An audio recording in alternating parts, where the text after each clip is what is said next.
for the Accra Kumasi Expressway? We are working on a financing. They'll say, what do you call it? Engineer's estimate already out, but because they are going to go on tender, I cannot put it out because. Are you looking for domestic financing or foreign loan? We are looking for domestic financing. I have very little appetite for doing domestic. So you haven't finished Accra Kumasi Road, yes. Yet you are going to go into the domestic market. So this looks like bonds. Let me put it this way. We have budgeted 30 billion cedis. Yes. In the budget for big push. For big push, of which this is part of it. Okay. So there's some money already. There's some money already allocated. Do you have a sense of the length of time it will take? This is 3 years. Let's now take a listen to the finance minister defending government approach to clearing outstanding arrears owed to contractors. We inherited 68 billion cedis, and that is what gave us the fiscal deficit of 3.9% of GDP in arrears.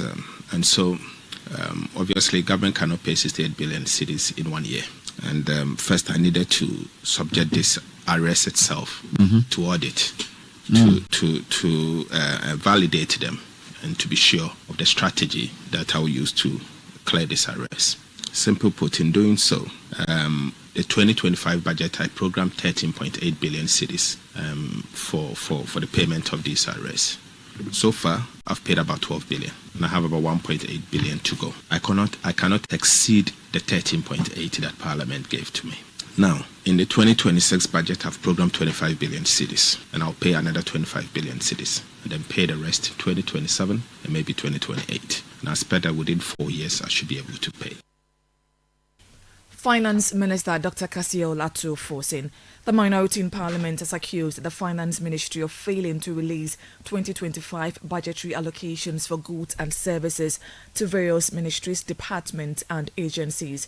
The caucus claims the government fiscal indiscipline has left some ministries unable to purchase basic tools and inputs needed to execute their mandate. Ranking member on the Finance Committee, Dr. Mohammed Amin Adam, says the situation validates the minorities' earlier concerns about the government's ability to deliver on its 2025 policy documents. That you pay workers and yet you don't release goods and services to give them the tools and the inputs to work with. That is fiscal indiscipline in reality.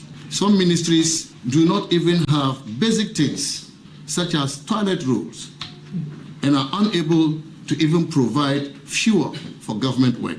A close look at the data presented in the 2026 budget confirmed the fear by the minority early this year that this government was incapable of implementing its programs they presented in the 2025 budget.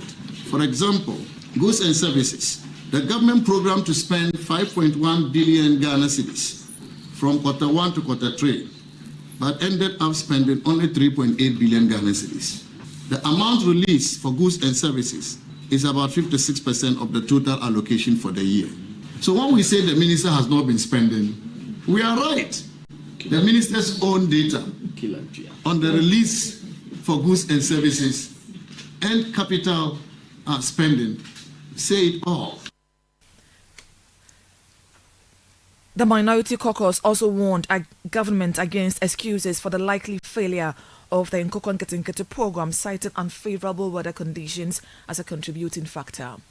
Is it not curious that the might talk about Nkoko Nketenkete was just launched this week, in spite of the fact that the 2025 budget provision for it since March 2025, a clear example of how this government is struggling to implement its priority programs. And let me use this opportunity to caution that the Ramadan season has just started in some parts of the country, and we don't want to hear stories later that ships have been killed by the Ramadan.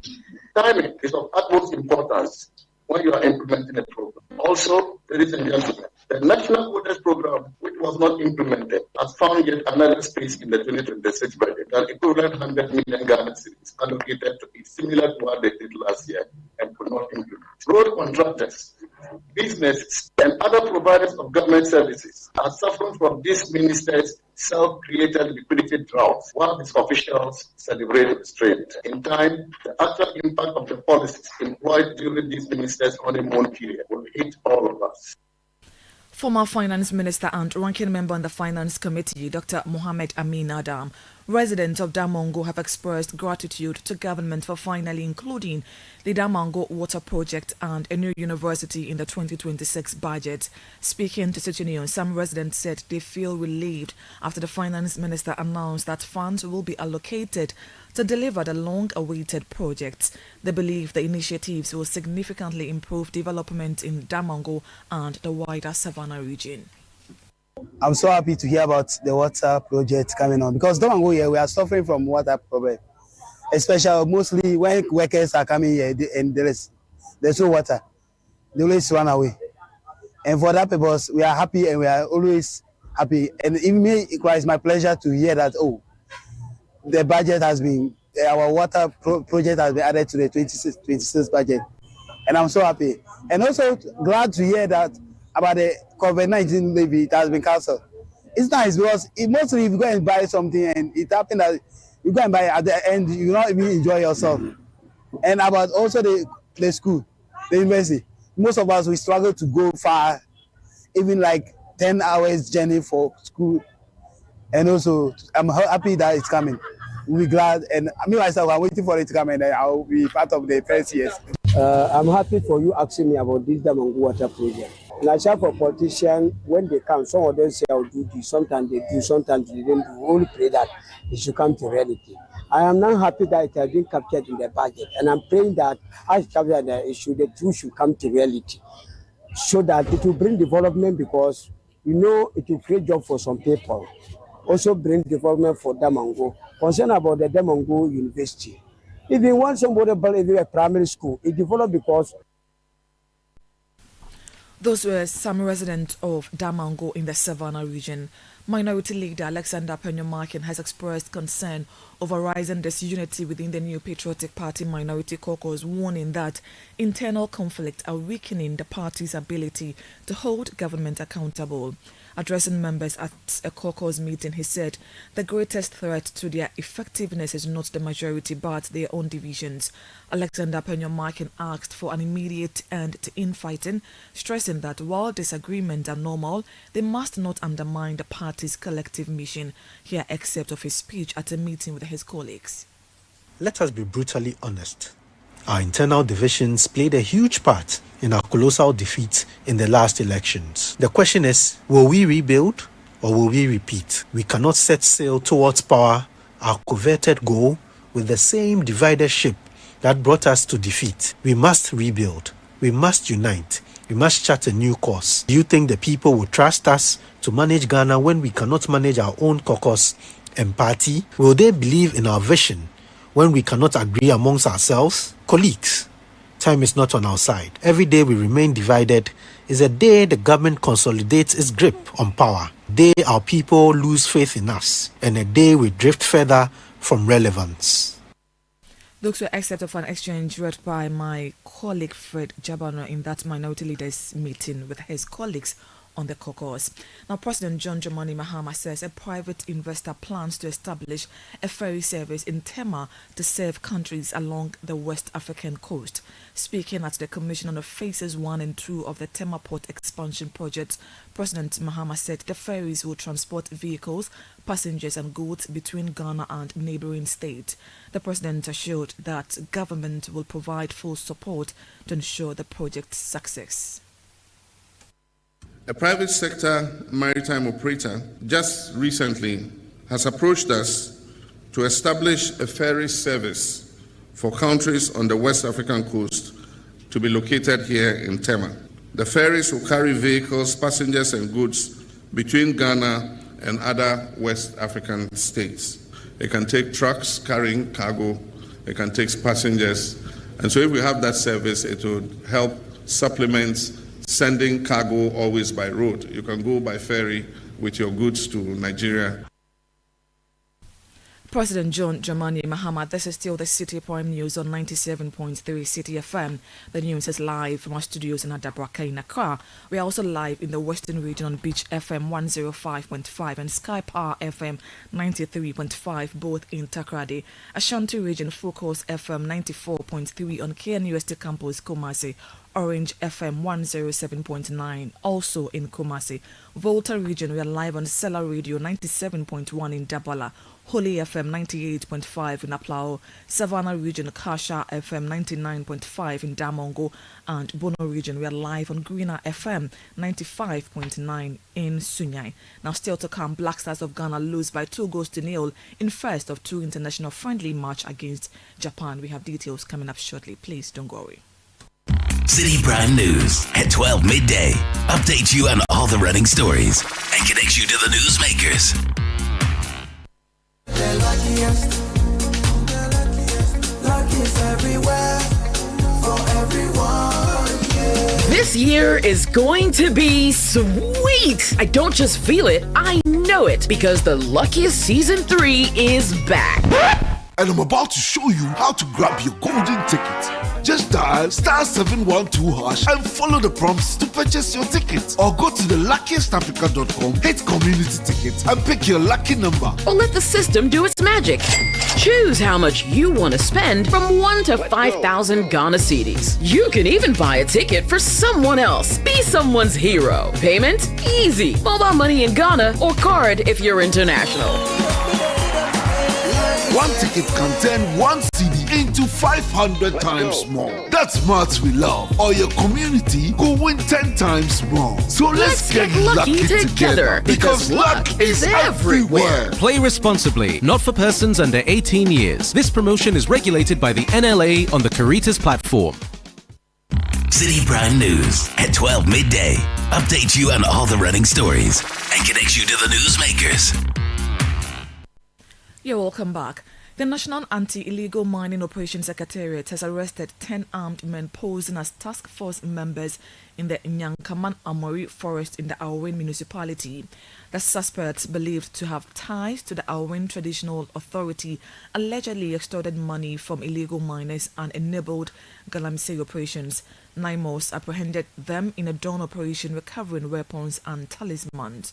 They have been handed over to the Ghana Police Service for further investigations and possible prosecutions. Now, police in Begoro are searching for a guest house owner known as James Bond after his girlfriend was found murdered at the BJ Tech guest house in Enyamanchini. The victim, a food vendor known as Koyo, was discovered in a pool of blood by her younger brother, who suspected she had gone to visit the suspect. Deputy Director of National Disaster Management Organization in the Fantiakwa South District of the Eastern Region, John Kwame Na, confirmed the incident, urging that the suspect is currently on the run. Yesterday in the afternoon around between 1 and 2 p.m., after, you see, she's a food vendor, she sells jollof rice and plain rice. So after she's done selling her food, she went to the guy's place. Nobody knew how she went there, but as the girl, she was nowhere to be found. Her family has been calling her phone, it didn't go. So her kid brother decided to go to the boy's guest house to check if his sister can be found there.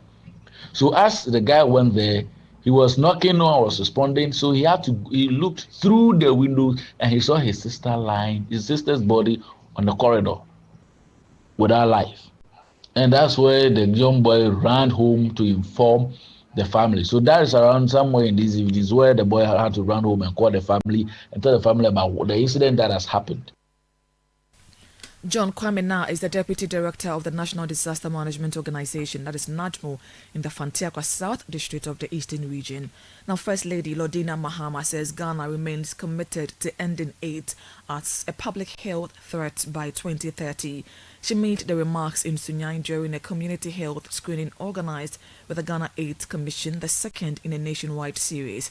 Lordina Mahama urged traditional and religious leaders to champion healthy behavior, encouraged parents to engage in children in open conversations about sexuality, and called on teachers to provide accurate, stigma-free guidance on HIV. Health screening programs are therefore not just important, they are essential. I love bringing health closer to people because when we invest in health, we invest in our collective future. As many of you, HIV remains a significant public health challenge. Currently, over 334,000 Ghanaians are living with HIV. Unfortunately, the Bono region is one of the areas most affected. This is indeed a serious concern. But when we work together and through education, effective prevention strategies, and early testing, we can turn the tide against this disease. To the young people gathered here today, you are the heartbeat of our community. You carry within you the hope and dreams of your families and the promise of our country's future. Your health is more than just a personal matter. It is a national asset. Please take your health seriously. Take full advantage of the services available here today. For our young women, breast examination services are also available. Remember, prevention and early detection save lives. We heard First Lady Lodina Mahama, founder of the Frankel Foundation for Diabetics, Lydia Ajin Frimpong, is calling for stronger government support to curb Ghana's rising diabetes cases, especially under the Mahama Cares Initiative. Ghana records about 200,000 new cases annually, with experts warning of increasing type 2 diabetes among children. Speaking to Citi News on World Diabetes Day, she cautioned that the condition can lead to severe complications, including stroke and blindness. Lydia Ajin Frimpong called for urgent national action. Today being the World Diabetes Day, the whole world, not only people living with diabetes, healthcare professionals, advocates, policymakers, even the public, we all come together, unite to raise and take action of diabetes. Between 2021 and 2025, with all the other conditions like cancer, HIV/AIDS, kidney diseases, strokes, cardiovascular diseases, diabetes has been the most reported cases. And trust me, all these like the cardiovascular disease, most of them, kidney disease, strokes, most of them are caused by diabetes. Oh yes, there's a huge call because diabetes is really prevalent in the low and middle income countries, and Ghana falls within it. So of course, and since 2019, I've been doing a lot of programs here in Ghana instead of doing it in the States. So I would definitely call on the government to support us because diabetes is not going to get better. It's going to get worse. Founder of the Frankel Foundation for Diabetics, Lydia Ajin Frimpong, the major streets in Accra, including Achimota, the N1, Shiashi, Malam, among others, remain dark due to malfunctioning street light, despite government assurances. Citi News' Ejubi Uyafe Akentin brings a report on the impact of the situation on road users. I took a drive through key areas to assess the progress. From Tesano to the N1, also known as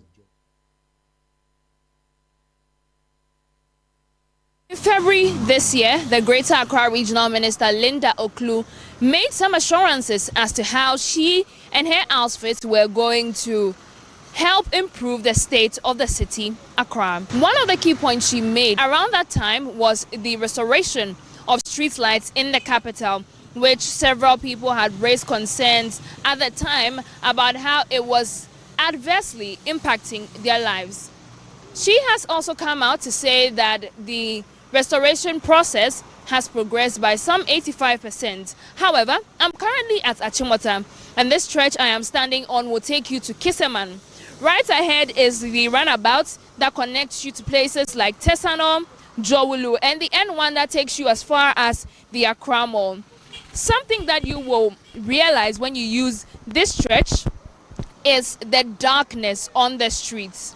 The areas are pitch black, and the drivers are not happy about the situation that they are seeing in such areas. If you're a driver who uses some of these routes, usually you are going to have some visibility issues, which is a very huge problem as a driver, and that has also accounted or is a major contributor to the crashes, the road crashes that we are seeing on our roads in recent times. Aside the road crashes aspect, the situation also raises concerns about security. So we have one of the drivers here who is going to interact with us shortly. Hello boss, good evening, welcome to Channel 1. Good evening. How's the situation like here when you are driving in the dark? It's very bad, especially we those that don't have our light doesn't through we find it very difficult in driving at night. I learned they say they are fixing the street lights, but as at now, I think some of the street lights are not working. So the government has to improve its way of fixing the light. There are people hiding inside the forest. So if the street lights are not working, they do attack us. Okay.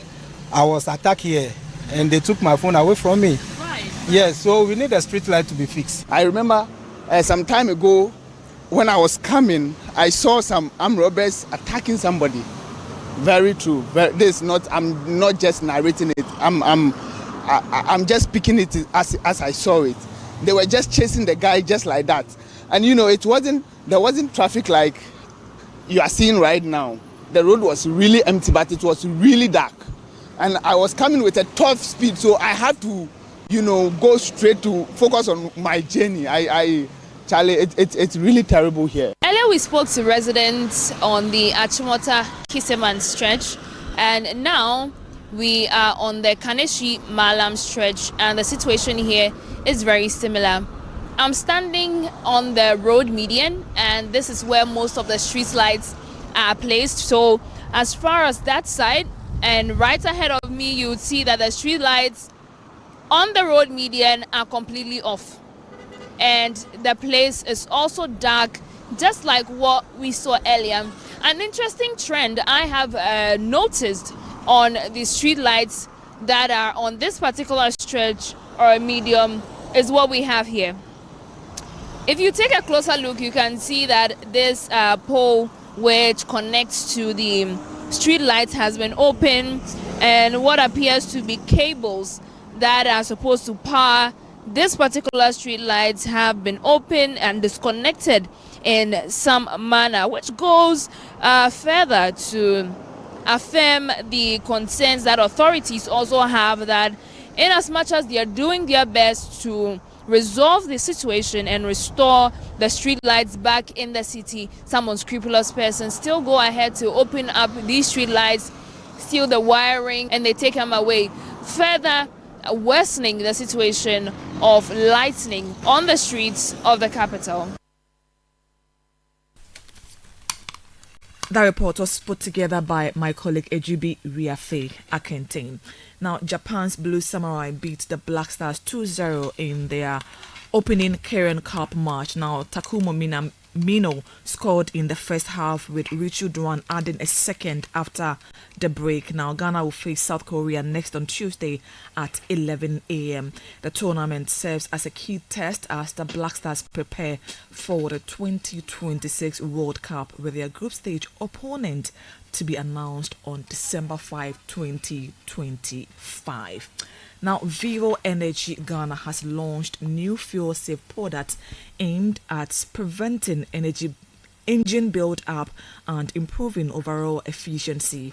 The products were unveiled at the Despite Auto Museum in Accra, where Vivo Energy highlighted its commitment to delivering cleaner, more efficient fuel solutions for drivers. Speaking to Citi News, Shell fuel scientist Frances Kelly said the upgraded Shell V-Power formula can give motorists up to 15 extra kilometers per tank. Now, before we go, you're still listening to the City Prime News. The news is live from our studios in Adabraka in Accra. In the Western region, we were live on Beach FM and Sky Power FM. Ashanti region, Focus FM and Orange FM, both in Kumasi. Volta region, we were live on Cellular Radio in Dabala, Holy FM in Aplau, Savannah region, Kasha FM in Damongo, Bono region, Greener FM in Sunyain. Upper West, we were live on Tumpani Radio in Najoli, Jirapa FM in Jirapa. Upper East, Recast FM in Bongo Namo, Mike FM in Navongo. Northern region, we were live on North Star Radio in Tamale, and in the Northeast region, we were live on Nobia FM in Nalerigo. Please log on to citynewsroom.com for more stories. I'm Hawa Idrisu Mustafa. Thank you for your company. City News. We speak first. Reach our hotline on 0302 224959 and get interactive on Facebook, City 97.3 FM, and on Twitter at City 973. Mensa Kamikao! Now what's